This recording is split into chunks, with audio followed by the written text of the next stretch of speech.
My fiancé ended our relationship at the surprise engagement party after overhearing a hurtful conversation with my mother. Hey guys, I'm here seeking everyone's advice and would like to know if I'm the a-hole in this situation or not. Last year, I, 32 male, was in a very happy relationship with a woman named Sarah, 31 female.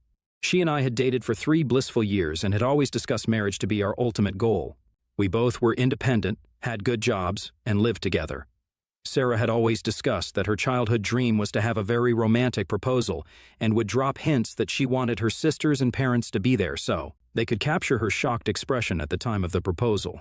Hence, when I was promoted to district manager at work last year, I realized that I was earning more than enough now that I could propose to my girlfriend so we could eventually start a family together. We shared dreams and built a life together, and I couldn't imagine spending my days with anyone else. It was time to take the plunge, and what better way to do it than with an engagement party filled with love and laughter. I asked her parents for approval, and they were overjoyed with happiness to know that I was finally going to propose to their daughter. I consulted her sisters in buying the ultimate engagement ring, which was quite expensive, but I didn't mind as long as it would bring a smile to my fiancé's face. I had booked a grand venue to propose to Sarah, where I had invited all her close friends under the pretext that it was just a regular party so they wouldn't spill the beans to Sarah. I had flown my parents down for the engagement party, saying that we were celebrating my new position at work. I had worked for weeks with the party planner and caterer to ensure that Sarah would have the best surprise ever. The evening started off perfectly. The venue was adorned with twinkling lights and the air buzzed with excitement. Friends and family gathered to celebrate what they thought was just a regular party. Little did they know, I had a shiny ring burning a hole in my pocket, ready to change our lives forever. As the night unfolded, everyone seemed to be enjoying themselves. Sarah was catching up with my family, chatting with friends, savoring the delicious food, and soaking in the festive atmosphere. Laughter and music filled the air, creating a joyous backdrop to the celebrations. Amidst the lively chatter and celebration, I decided to call everyone's attention by clinking my glass. I felt a bit nervous as a hush fell over the crowd and all eyes turned toward me. At that moment, I couldn't help but steal a quick glance at Sarah, who was standing beside me with a radiant smile. Her eyes sparkled with excitement and anticipation, completely unaware of the surprise that awaited her. The room was charged with electrical energy as I took a deep breath, ready to embark on the life-altering moment. I began to speak, expressing my gratitude for everyone who had gathered to share in our joy. I recounted the beautiful journey Sarah and I had shared, the highs and lows that had only strengthened our bond. The love and support from our friends and family had been the bedrock of our relationship, and I wanted to celebrate that love in the grandest way possible. However, as I began to lower myself to one knee and extend the ring, a sudden shift in the atmosphere became palpable. Sarah's smile slowly faded, and a shadow of uncertainty clouded her eyes. The room fell silent, and the joyous cheers that had filled the air moments ago now hung heavy with tension. With a heavy heart, Sarah hesitated before uttering the words that shattered the joyous atmosphere. "I can't." A stunned silence enveloped the room, broken only by the distant sounds of music and laughter from neighboring tables. It felt as though time itself had come to a standstill. The air grew thick with an awkward discomfort as the weight of those 2 words lingered, threatening to unravel the carefully orchestrated moment. I remained on one knee, the ring extended in hopeful anticipation, but the answer had already been spoken. The celebratory ambiance had transformed into an emotionally charged scene of disappointment and disbelief. Trying to mask the vulnerability and pain, I managed a weak smile. "Is this a joke?" I stammered, my voice barely audible above the hushed whispers that spread through the room. Sarah's eyes welled up with tears and she shook her head. "I can't marry you." The room, once filled with jubilation, now echoed with an awkward and painful silence. The festive atmosphere had abruptly shifted into a somber reality, leaving me grappling with the unexpected rejection of what was meant to be a joyous occasion. I got up awkwardly, holding my knees, and looked around. Her parents looked devastated, and there was confusion etched on her sisters' faces. I looked back at Sarah as tears silently flowed down her cheeks. Sensing something was wrong, I gestured for her to walk outside with me so that we could talk, hoping it was just the overwhelming emotions of the moment. Guests started to speak in hushed tones as I led Sarah outside. My mind raced as I couldn't fathom why she would reject my proposal when she had always wanted to marry me.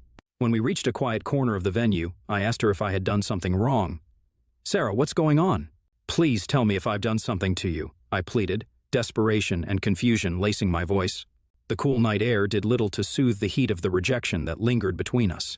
She avoided eye contact, her gaze fixed on the ground as if searching for the right words. The silence stretched uncomfortably before she finally spoke, her voice cold and detached. "It's not about you doing something wrong. It's about us, about me." My heart sank as I struggled to comprehend what she was saying. About us?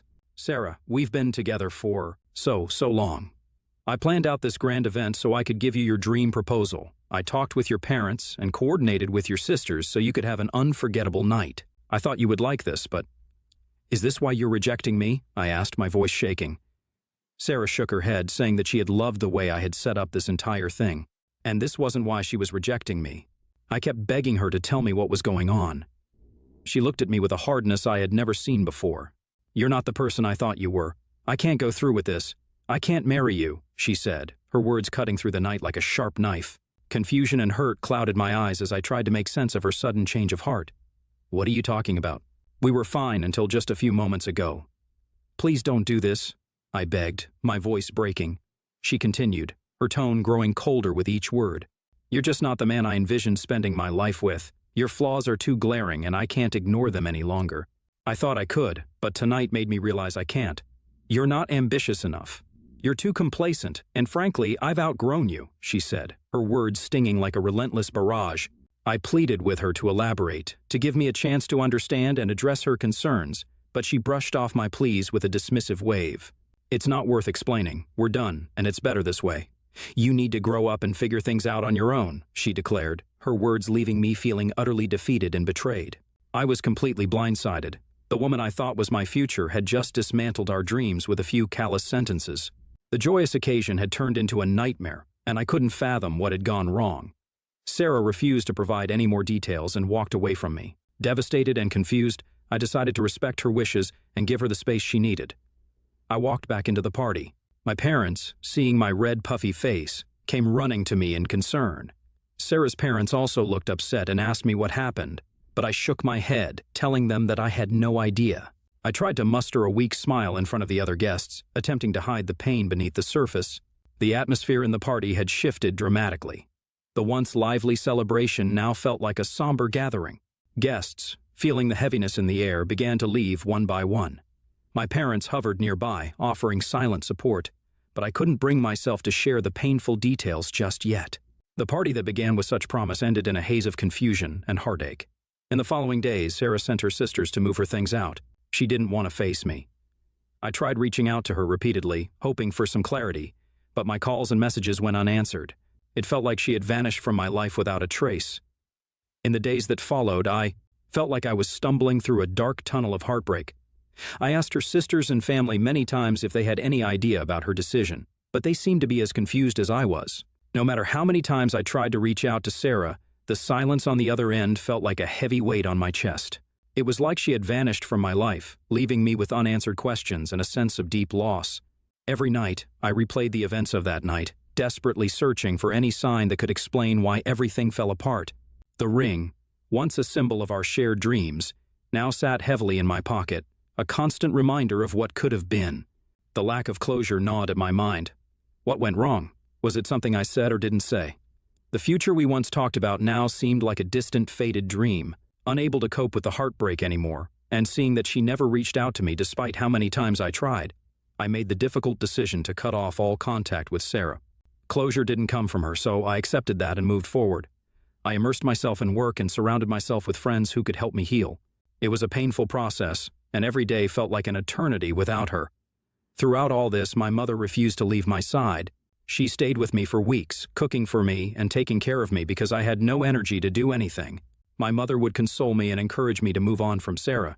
She would constantly tell me how I deserved to be treated better than this. My mother only decided to fly back home after I promised her that I would not skip any more meals or spend any more weekends lying in bed crying for Sarah. For the most part, I kept this promise.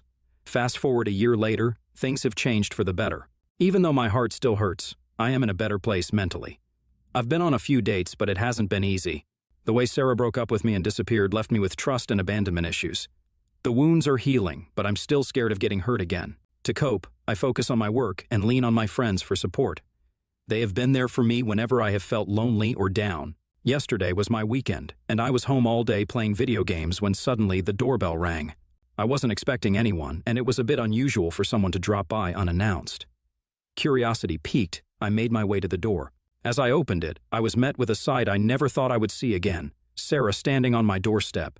Time seemed to freeze for a moment as we locked eyes, both of us unsure of what to say or do next. My initial shock turned into a mix of confusion and surprise. Sarah, on the other hand, smiled at me sheepishly. After a brief moment of awkward silence, I mustered the courage to speak. "Sarah, what are you doing here?" I asked, trying to keep my voice steady. She hesitated, taking a deep breath before saying, "Can we talk?" she requested, her voice soft and unsure. I was unsure how to react, so I stepped aside, allowing her to enter. We moved to the living room, and the atmosphere was thick with unresolved tension. As we sat down, the memories of our last conversation flooded back, and I couldn't help but feel a sense of vulnerability. "So, what brings you here after all this time?" I inquired, my emotions a mix of curiosity and apprehension. Sarah took a deep breath before beginning to speak. "I've been doing a lot of thinking, and I realized I made a huge mistake. I shouldn't have let things end the way they did." I looked at her skeptically, with my brows furrowed, and asked her why she would say something like this out of the blue when she had left me last year, without ever giving me any reason. Sarah told me that she had regretted what she had done ever since the night of the engagement. I listened, still processing her unexpected presence. The weight of the past year and the pain I had endured made it difficult to trust her words completely. "What happened that night exactly for you to end our relationship so suddenly?" I questioned, searching for sincerity in her eyes. As Sarah recounted the events of that crucial evening, she shared the excitement and anticipation she felt leading up to the proposal. Her suspicion had grown when her sister insisted on getting her nails done, hinting at the possibility of a proposal. Despite the nerves, she eagerly awaited the moment that would change our lives. During the event, surrounded by friends and family, she found herself in high spirits. However, a trip to the washroom took an unexpected turn. While freshening up, she inadvertently overheard my mother engaged in a phone conversation. To her dismay, the words my mother shared cut deep. My mother expressed disbelief that her son would marry someone like Sarah. Sarah froze upon hearing this, grappling with the shock of such hurtful remarks. The woman she admired and expected to welcome her into the family was seemingly disparaging her character. To make matters worse, my mother went on to say how Rachel would have been a much more suitable match for me instead. At this point, my mother must have noticed that Sarah had overheard the conversation, and she hurriedly ended the call. Sarah then confronted her about the hurtful words she had spoken. My mother initially hesitated, offering vague responses to avoid delving into the uncomfortable situation. However, Sarah, persistent in seeking an explanation, continued to press for clarity. Faced with the need for a direct response, my mother finally chose to open up exactly how she felt about her. With a stern demeanor, she told Sarah that she didn't want her to become her daughter-in-law, as she had always dreamt of Rachel becoming my wife. Sarah asked her angrily what she meant by this and who Rachel was. Just for context, Rachel was the daughter of my mother's best friend, a woman who had become practically an extension of my mother. They had always dreamed of our union, seeing it as a fairy tale continuation of their own close bond. We were childhood friends, often thrown together at family gatherings and joint vacations. As we grew older, the pressure escalated. My mother subtly arranged meetings, leaving us alone in hopes of sparks flying. When I finally succumbed during my college years and asked Rachel out, she was ecstatic. We dated for just a few months, but the relationship quickly turned sour. Rachel, initially charming and attentive, revealed her true colors. She was extremely possessive, controlling, and manipulative. She dictated who I could spend time with, monitored my phone calls, and became jealous of any female interactions I had. The constant criticism and suffocating control wore me down, and I eventually broke up with her. My mother, instead of supporting me, tried to get me back together with her. Over the years, she remained fixated on Rachel and would never miss an opportunity to remind me of our compatibility, conveniently forgetting the tumultuous nature of our past. She'd casually mention Rachel's achievements, lamenting the fact that I had let such a good woman go. My mother and her best friend continued to push me to forgive Rachel, which is why I started looking for a job in another city. I wanted to move away. When I met Sarah 3 years ago, I told my mother firmly that she would never mention anything about Rachel to me or Sarah ever again. What Rachel had done to me was extremely traumatizing, and I wanted to start afresh with Sarah. I lived in a different city, so my mother seldom met Sarah. Hence, I thought this Rachel chapter would never come up in my life again. I thought my mother knew and supported how happy I was with Sarah all these years. On that night, my mother told Sarah about my past with Rachel and how she had always wanted me to end up with Rachel instead of someone like Sarah. My mother went on to say how Rachel was my one big true love, so I would never be completely happy with Sarah. This deeply hurt Sarah, understandably, and she started to question if she was making the right decision to marry me. The revelation that she might be viewed as a second choice, forever in the shadow of a previous love, left her questioning the foundations of our relationship. The revelation by my mother cast a shadow over what should have been a joyous occasion, leaving Sarah confused and wounded. As she recounted this painful episode, I could sense the emotional turmoil she experienced that night. The clarity of her narrative, combined with the raw vulnerability in her eyes, made it evident that she had carried the weight of this secret for far too long. My mind struggled to comprehend this revelation. I couldn't fathom why my mother would say anything so negative about me, especially on such an important occasion. The news hit me like a sudden storm, stirring up a whirlwind of emotions. Sarah's eyes welled up with tears as she spoke, expressing regret and insisting that because of the disgusting things my mother told her that night, she decided to abruptly end our relationship when I proposed to her. She was afraid that if she told me what my mother had said, I would say the same things, and she didn't want to be more heartbroken. She continued, saying how in the past year she had gone to therapy, where she had slowly come to realize that she had made a huge mistake in letting me go. She started pleading with me for a chance to make things right and began asking for my forgiveness. As I sat there absorbing her words, I couldn't ignore the internal conflict. The wounds from the past were still fresh, and the idea that my mother might have played a role in our breakup added another layer of complexity to the situation. I did not know what to say to Sarah, and I needed some time to think. I told her that I couldn't make any decisions at the moment as I was extremely shocked by what she had revealed to me. I asked her to give me some space. Before leaving, Sarah assured me that she would do anything to be with me again, and pleaded earnestly that I should give us a second chance. As I sit here writing this on Reddit, I'm still grappling with the shocking truth. The question looms large: could we rebuild what was broken, or is the damage irreparable? Will I be in a hole for not giving her a second chance, or should I consider giving our love another try despite the hurtful actions of both her and my own mother? Update 1. Thank you for everyone's comments and advice, both here and in my DMs. It's been a few days since my last update. I did call my mother and had a conversation with her regarding this. The conversation was tense from the beginning. I asked her straightforwardly about what she said to Sarah that night. My mother seemed surprised that I was even bringing up Sarah after all this time and asked me if something had happened. I told her how Sarah had come to my doorstep asking for forgiveness. My mother angrily told me that I shouldn't have let her inside the house, but I stopped her mid-sentence and asked her to tell me exactly what she had told Sarah during the event. At first, my mother tried to downplay it, saying she didn't say anything much and that I should not believe Sarah. However, I pressed her for the truth, telling her I needed to know what had transpired, otherwise I could never trust her again. As I insisted, my mother's demeanor shifted. She became defensive, insisting that I shouldn't waste my time with useless women like Sarah. She told me how Sarah just wanted to come between us, and that I should not even think twice about what Sarah had told me. I was losing my patience at this point, so I asked her directly if she had really mentioned Rachel to Sarah. Hearing this, my mother scoffed and retorted that it wasn't her fault that Sarah was eavesdropping on her conversation in the washroom, and it was Sarah who forced her to talk about Rachel. Taking a deep breath, I asked my mother if she really believed what she had told Sarah that night. My mother then went on to say that she knew from the bottom of her heart that Rachel and I belonged together. She continued, saying how I was wasting time with other women when I could be with someone like Rachel. According to her, Rachel was perfect for me, and I should end up with her.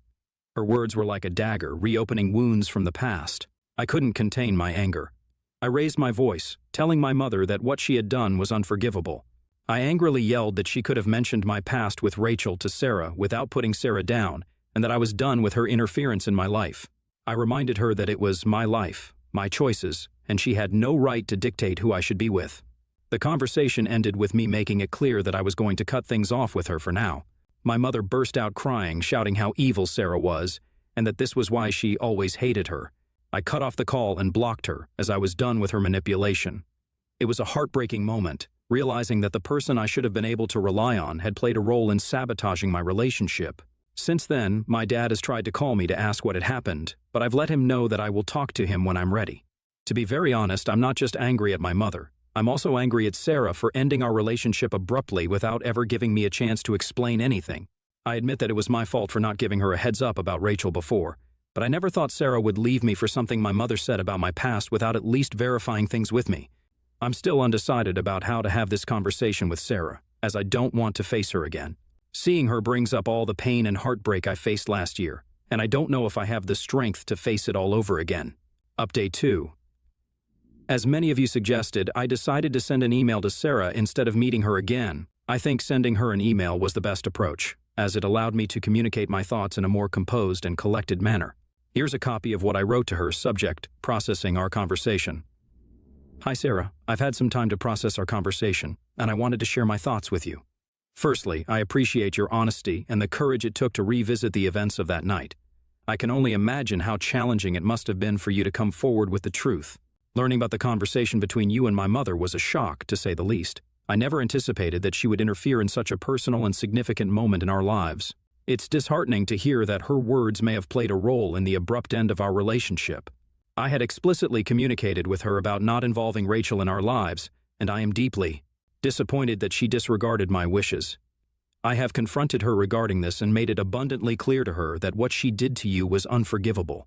However, your decision to end our relationship without seeking clarification from me was painful, and it left me with unanswered questions. I understand the hurt you must have felt upon hearing those words from my mother, and I empathize with the confusion it may have caused. However, I wish you had given me an opportunity to address the situation and provide my perspective. I appreciate your willingness to make amends, but I have come to the difficult realization that we can't be together. I understand your regret and the steps you've taken to seek therapy, but I need to prioritize my own healing and well-being. I hope you can respect my decision and the need for some distance. I wish you all the best in your journey, and I hope you find the happiness you deserve. Take care. I haven't received a reply from Sarah since I sent her this email, and I am completely fine with it. I don't want to keep the door open for further discussion. I will give an update if Sarah replies to my email. Update 3. Sorry for the late update, but I have been quite busy with work. Now, coming on to the update, Sarah wrote back to me after my email. She wrote about how sad she was to receive my email, as she thought I would eventually forgive her for the events of the last year. She acknowledged the validity of my feelings and the difficulty of the situation. In her email, Sarah expressed regret for the abrupt ending of our relationship and the subsequent silence that followed. She admitted that she should have confronted me that night instead of ending things so suddenly. She wrote about how she would always regret letting me go and that I would always be the one for her. Reading her reply left me with a feeling of nostalgia. I had loved Sarah so much and thought that we would be spending our lives together. But alas, life had taken an unexpected turn. I don't know what the future holds for me, but I am determined to focus on my own growth and well-being moving forward.